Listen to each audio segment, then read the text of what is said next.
Follow me to my favorite tree. Well, I'm offering a steady hand. I could be your security. There's no guarantee on anything.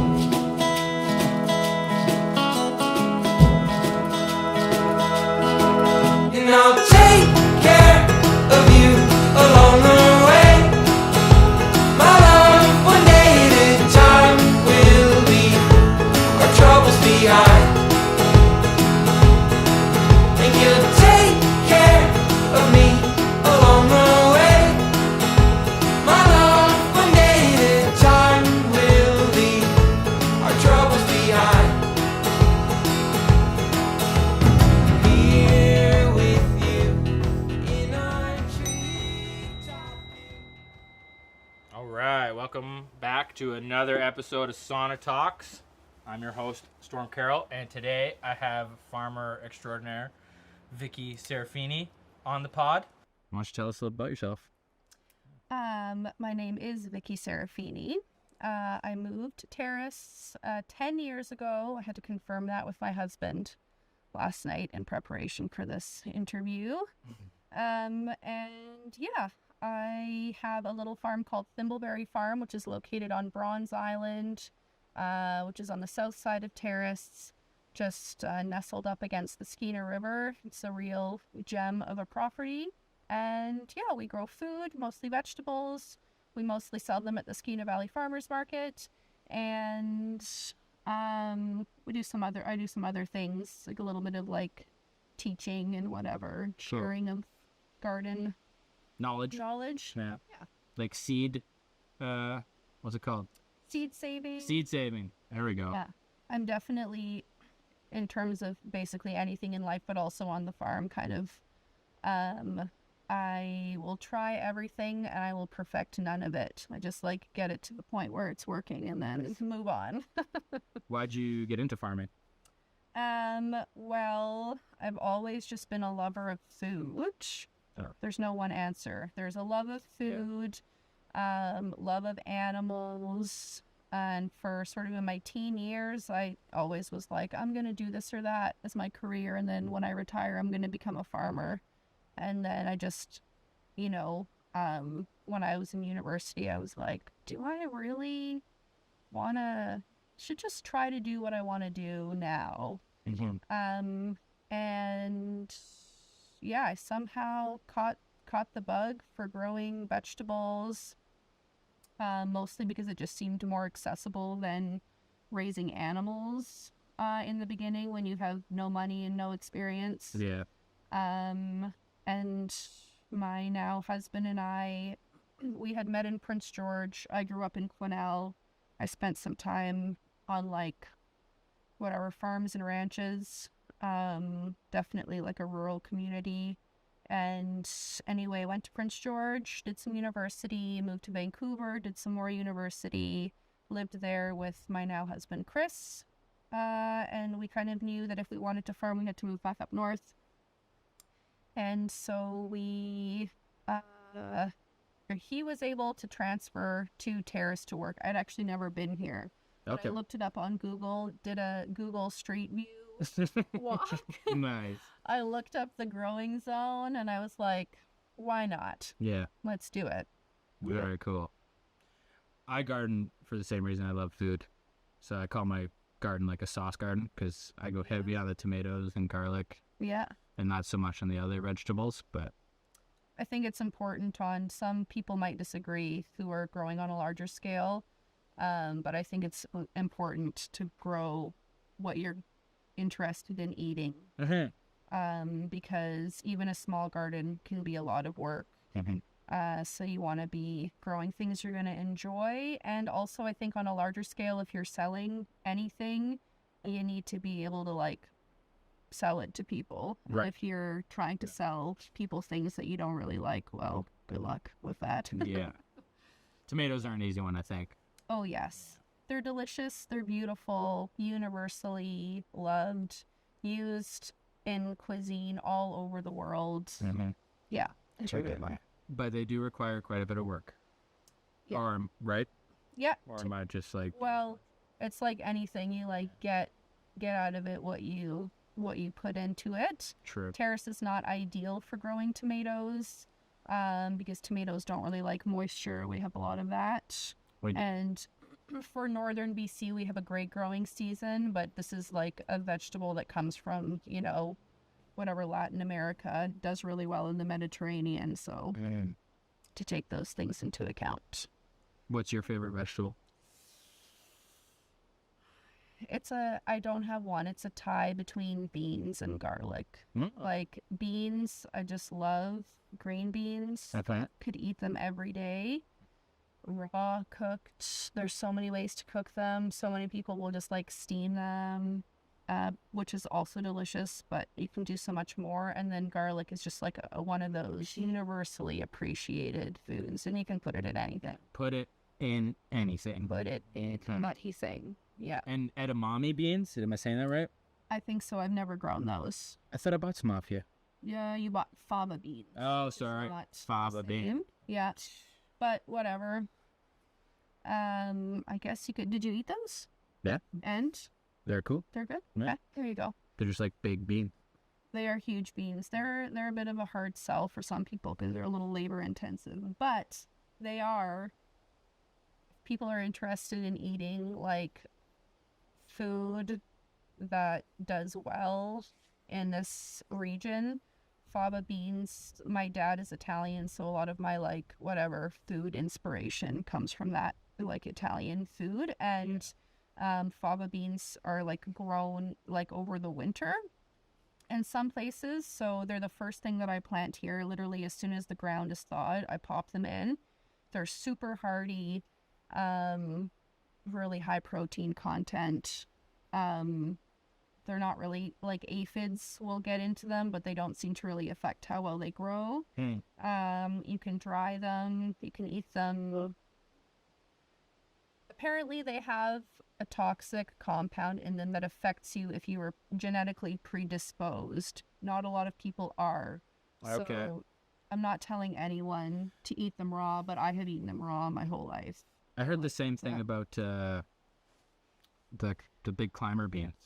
It's like scarlet rose or whatever. We eat them all the time. Yeah. So. We're still here. Yeah. You hear a lot of weird stuff out there that seem like, just weird fables in food. Well, yeah.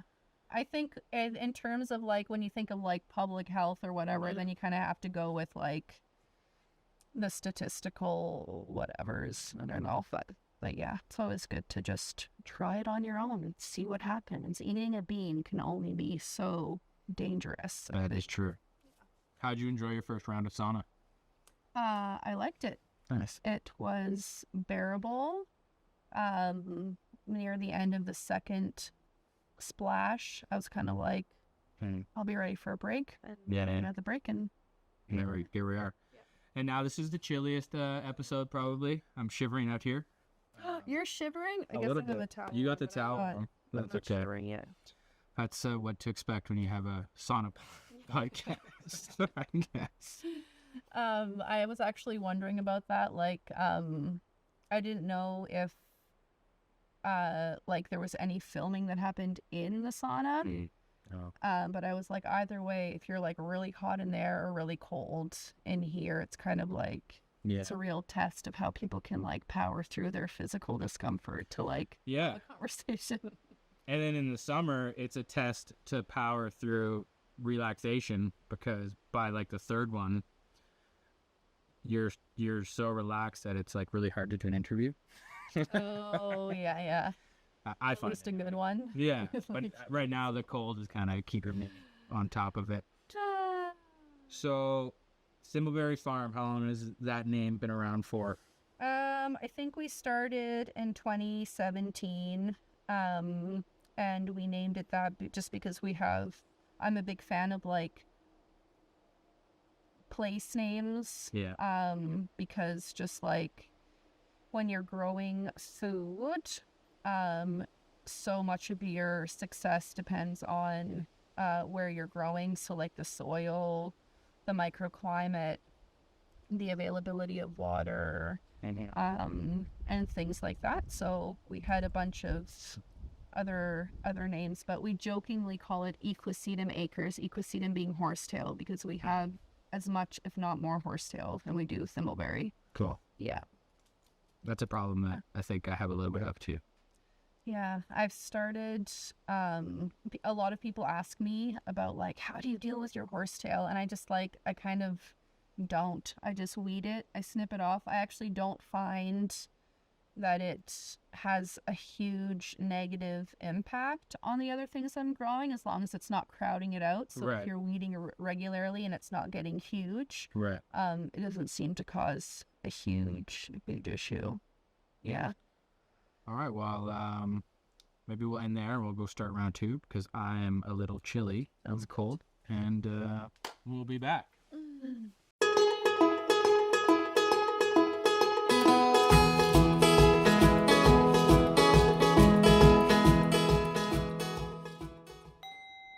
All right. Round 2. How was that steamer for you there? It was, I couldn't handle it as much as the first one, but it's Yep. okay. Might- It'll be good for one more. Might be hotter next time. Yeah. Oh, right, because it gets hotter. A little bit. Yeah. Kind of. Yeah. Well, it depends on the amount of water we put on as well. Right. So we could go easy in that front too. So let's get into maybe some advice on gardening. Or, yeah. We were talking in the sauna just now about spacing. And I had a lot of mishaps this year with spacing. Especially with my beets. I always screw beets up. But my tomatoes. Well, you got any advice on spacing? Well, as I was saying in there, it's kind of like anything where you,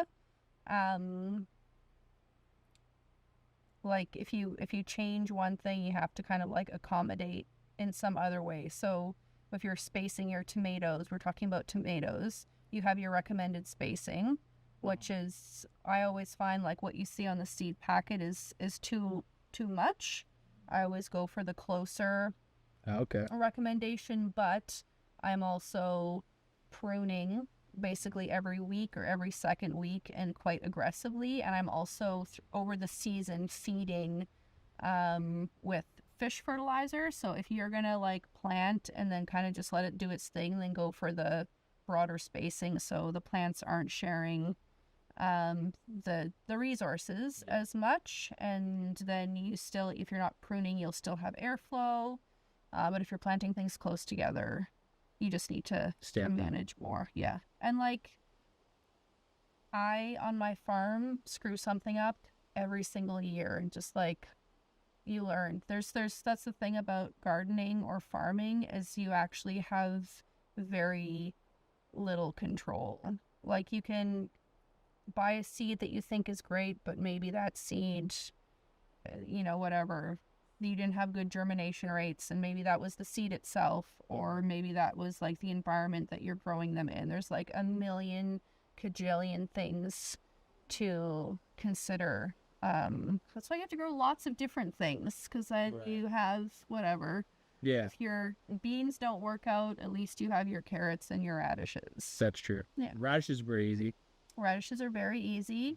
They're also, one of the great things about gardening and farming is that you get sort of I feel like it's good for your mental health, because you see kind of like an immediate return. Like there's that immediate gratification. There are so few things in life that you get to start from the very beginning and then in a reasonable span of time see the results and complete the mission. A radish, you plant it, you water it, in 28 days you'll be eating that radish. That's wild.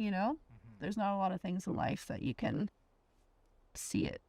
When I'm making spaghetti sauce, I don't know if it tastes good because the tomatoes are from my garden, or like the whole trifecta of like, I grew this whole thing and now here it is in my kitchen.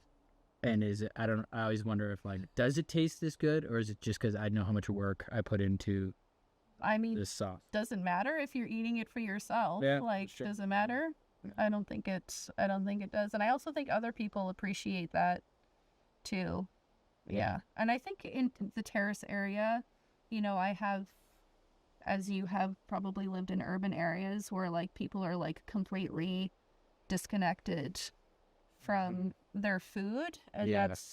that's fine, but like I think maybe it's a rural thing or maybe it's a Terrace thing where people kind of appreciate, they're closer to food production in a way. People have space to grow their own gardens. You don't have that in an urban center necessarily.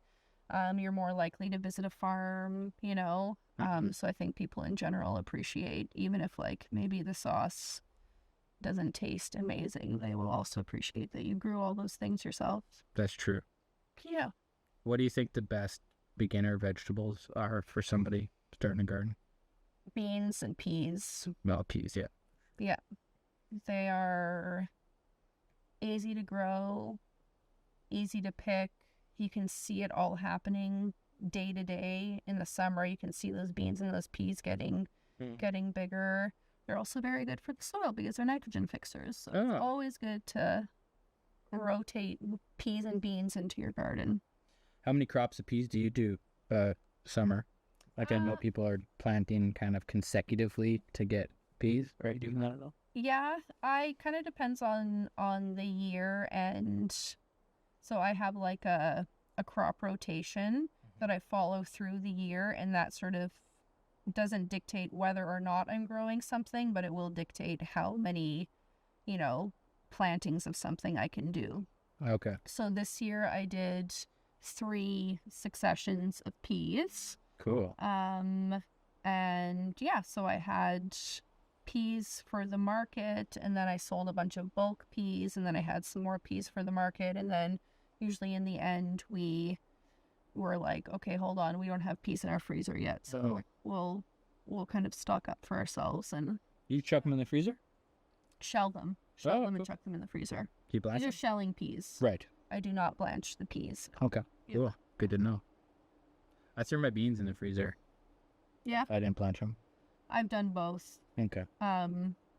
For me, the most important thing is that they're kind of dry when they go in either way, because then it's a real pain to bust them up unless you're gonna like cook your whole bag of beans. But Yeah. yeah, It tasted fine. I had some on Thanksgiving. awesome. Yeah. Good. And then you're using fish fertilizer. Yeah, so there's another reason why I kind of got into farming, which I'll like in a very long way draw it back to your question. Just like, you know, I studied international relations, which in a way is like a study of all the things that have gone wrong in the world.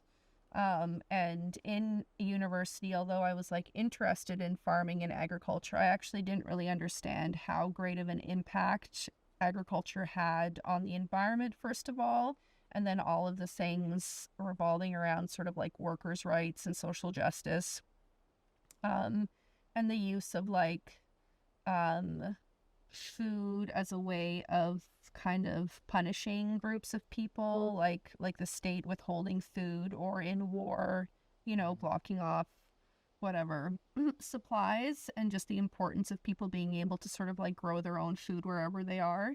Yeah. And I just thought like, wow, farming is something which like in my little tiny bit of the universe, I can like try really hard to do right by the environment and grow something that's healthy for me and grow something that's healthy for the people around me. Mm-hmm.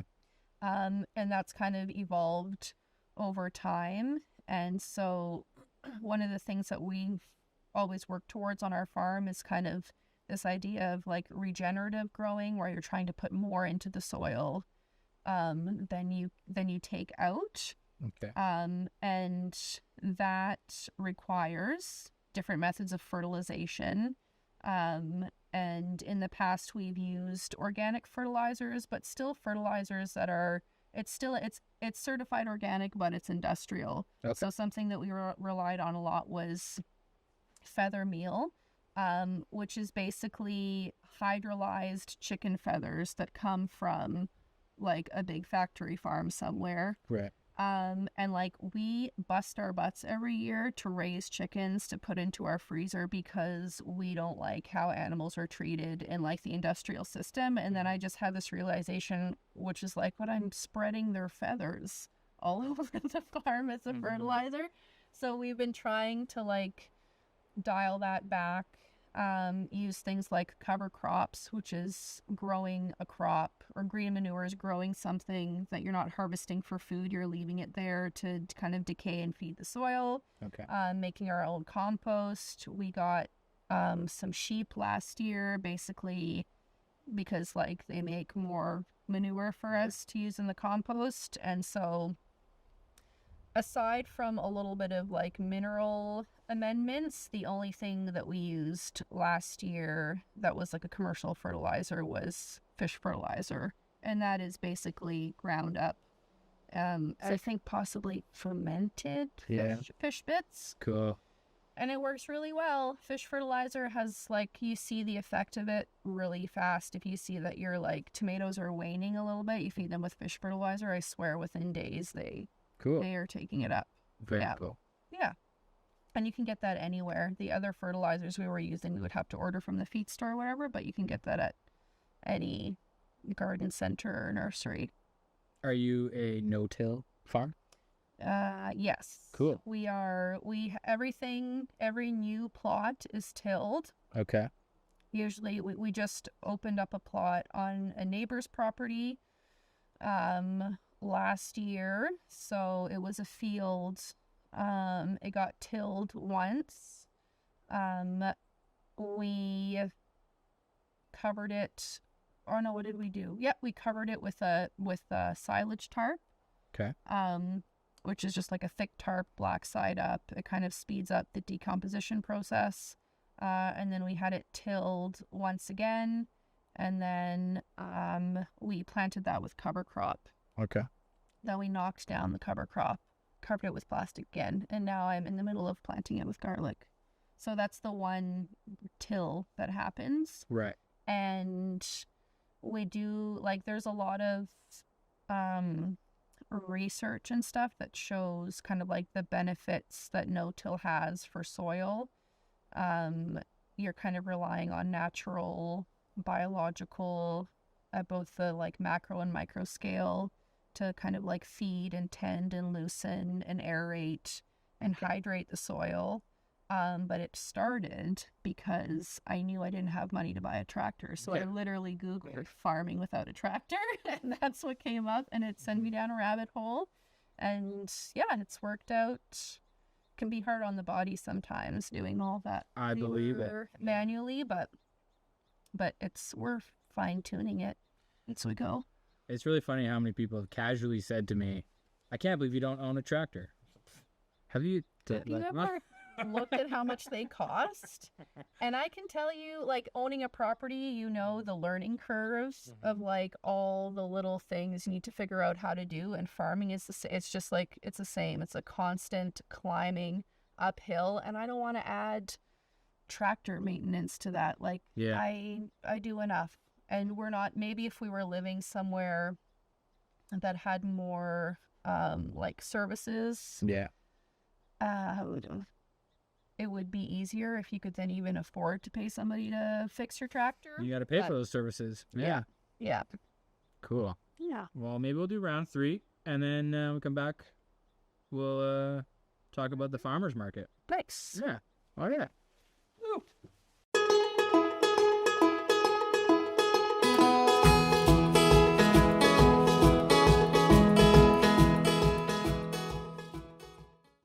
All right. Round 3. Sauna Talks. We'll just not use that one today, I guess. How you feeling after round 3? I feel like that's enough sauna for me. Nice. This is great. Yes. You think you get into saunas? Oh, I would. Yeah, if like I had one in my yard or whatever, I would use it a lot for sure. I am all about things that make you warmer. Yeah. Okay. Yeah. Not cold though. No, this is a warm weather person. So you're not gonna go in the tub before you leave? Nope. All right. No cold plunge for me. Most guests. I actually say it's split down the middle right now. most people have not gone in there. Half have not gone in there. So let's talk about the Terrace Farmers Market and what a special little thing that is for our community to have. Yeah, the farmers market is amazing. It's apparently one of the biggest in northern BC. It runs for 6 months out of the year, which is a lot. First Saturday in May to last Saturday in October. And yeah, it's such a special place. I obviously love it because I sell my products there. It's a place for people to get local food. But it's also a really important social space because it's so accessible. So anyone can go there. You don't have to pay. You don't need anything special. You just need to get there. So you just make so many great connections at the farmers market. Yeah. When there's people in town, they're like, what should we do? I'm like, are you here on a Saturday? Because that's where you should do. Go to the farmers market. Even if you're not going to buy produce, there's still a ton of other stuff for people to buy and eat on the spot. Yeah. And there's live music. Yeah. Live music every weekend. In the summer, we get a lot of tourists, and there was a couple, was it last year or the year before, an economic impact study was done, I think with the BC Association of Farmers Markets, or BC Farmers Market Association, and I might be remembering it wrong, but I'm pretty sure the farmers market whatever injects, like, I think it was 1.1 or maybe even $1.4 million. I feel like I should check that, but it was really high. It was surprising, and the farmers market board kind of shared that through the market's social media platforms, and people are like, what? But yeah, all those people coming through, spending $10 to $20 at the farmers market, that's a lot. It's awesome. And I think it just goes to show how healthy a community is, or is trying to be, when you have that kind of market and community. What's your favorite booths to hit up? My favorite booths are, again, I have 4. Okay. I can narrow it down to 4. There is Thompson Creek beef, which actually comes from a little bit out of our region, but I think they're a really valuable addition to our farmers market. They sell cuts of beef, and it's really hard to find sort of local-ish grass-raised beef or whatever, and they're just, like, the quality of their beef is pretty good, unmatched. I really like the Hocha family. They're the ones that make the fry bread. They make the langouche, which has like the garlic sauce and the cheese. We're getting one of those every market. Yeah. So good. And they're so lovely too. And then they weren't here this year because they were off on a family adventure, but Fernway Farmstead has really added, like, their flower farm, and they've added just like such a classy, beautiful, special touch to our market. And then I also buy a fair bit of stuff from Rushing River apiaries because we use a lot of honey. We burn their candles. And I just really want to support them because she puts so much into, like, public education about pollinators and bees. Like, what an absolute gem of a human. We're really lucky to have her, and just her mentoring of people who are keeping bees and stuff like that. Yeah. I refer to her as, like, the kingpin of what proper social media should be. Very educational. Knocks it out of the park. She kills it. Yeah. And the honey is just... I know. Yeah. Yeah. As you say all those, it makes me think about how much money I spend at the farmer's market typically. I know, but the money that you spend there feels so much better. Yeah. Like, when I spend a bunch of money at the farmer's market, I'm just like, there's nothing that I bring home that I'm not so excited about, because I'm like, this gooseberry jam from Carmen is going to be so good. And I'm going to think about Carmen every morning when I put this on my toast. I literally think about Christine. She sees this as might make her uncomfortable, but I put her honey in my coffee every day. If my kid needs to take some kind of medication, I put it on a spoonful of honey. Like, we're thinking about her in a way every time we do that, you know? But like, you spend double that amount at the grocery store. Like, how often do you leave the grocery store these days and think like, wow, I got a lot of great stuff for those $400? Yeah, that's like, true. You never feel that way.